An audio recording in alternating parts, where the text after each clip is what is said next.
Hello friends, మీకు ఇంతకు ముందు వీడియోలో చెప్పాను కదా మా ఇంట్లో గోంగూర రొయ్యలు మా అమ్మ వండారు అని.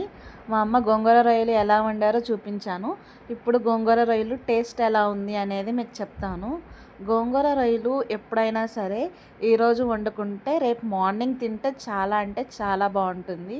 మా ఇంట్లో అయితే కావాలని రేపు మార్నింగ్ తింటాము. ఒకవేళ ఈరోజు వండినా మళ్ళీ రేపు మార్నింగ్ తినడానికి కొంచెం దాస్తారమ్మ. ఎందుకంటే రేపటికి గోంగూర అనేది పులుపు కదా, చాలా అంటే చాలా బాగుంటుంది.